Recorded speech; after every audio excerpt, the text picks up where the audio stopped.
Hello guys, today we're looking at the Eastern Times Tech T3 Wild Gaming Mouse because it got 16,400 DPI and this is the box it comes in. So you've got to snaggle off these four plastic things here and you can take it off. In there will be just the mouse covered by this plastic, some instructions, and the driver CD.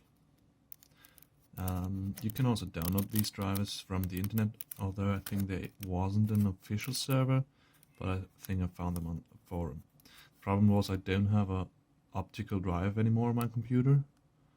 My case, the fractal design define S also doesn't support optical drive, so that was the first struggle, but I managed it. Alright, let's have a look around at the mouse. Get this away. This is the mouse.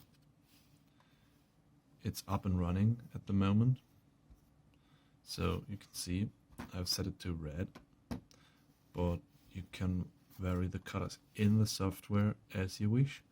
Also, there's a button here on the ground mode switch. You see that? Now you can switch the colors as well.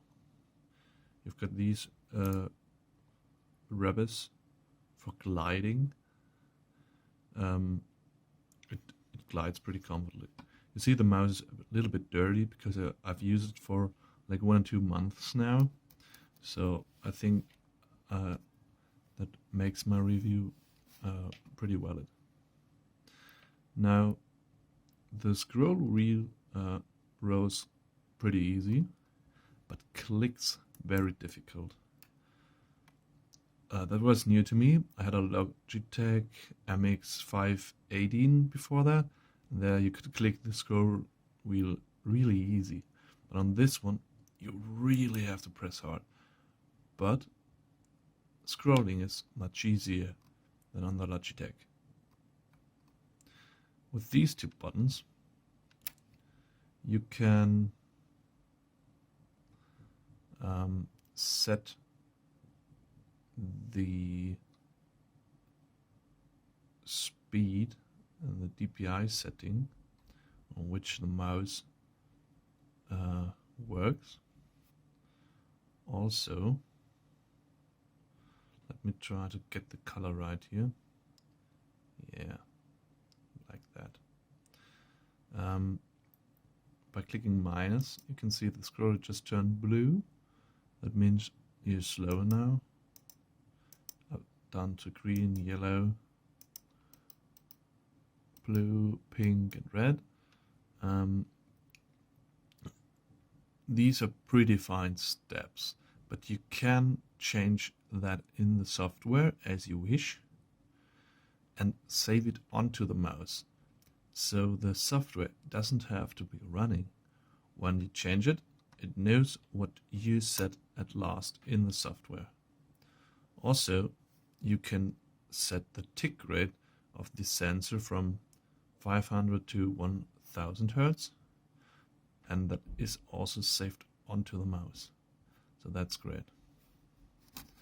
On the side, you have two buttons, which click really easy. Two thumb buttons, that's forwards and backwards.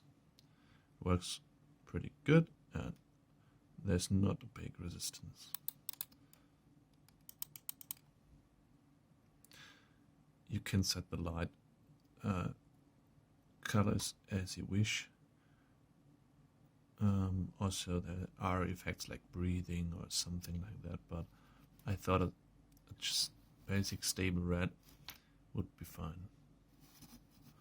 So all in all, I can recommend this mouse, but when you are setting it to 16,400 DPI as I just did, then you need to lower the Windows mouse speed all the way back down to 0 to the left on that slider, otherwise it's way too fast.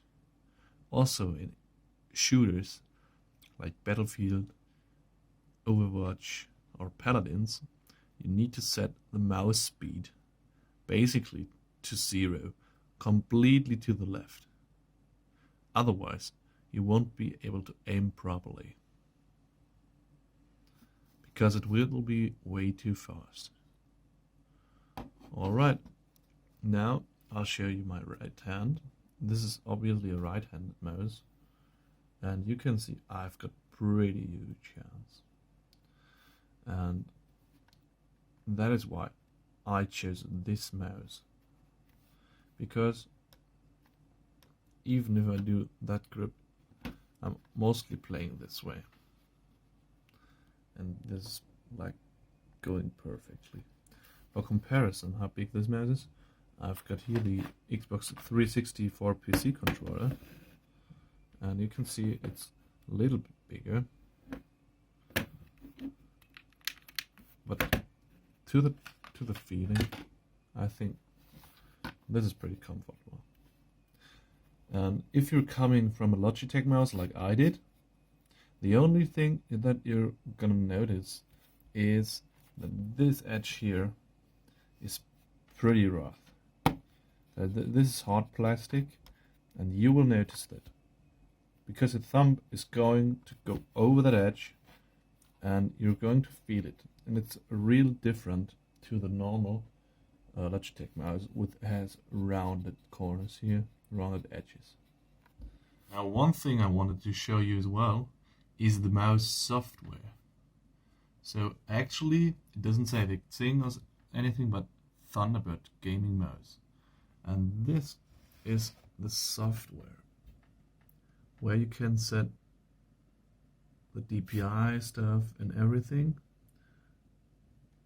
Down in the corner here, you can change the language, for example, to English.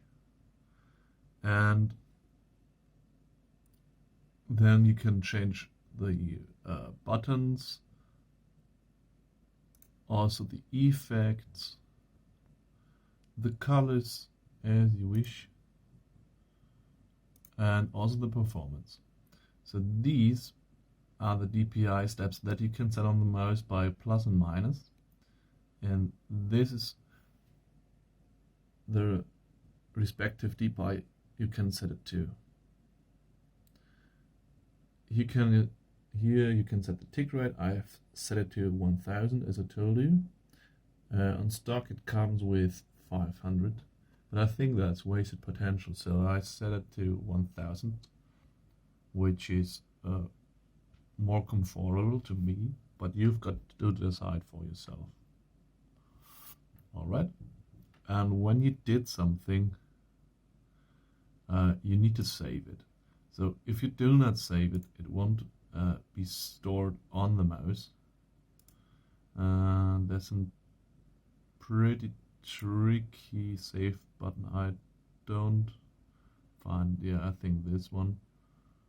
I'm not sure right now, but often when I got the mouse first time, I changed stuff in here and thought, okay, let's go and try it out.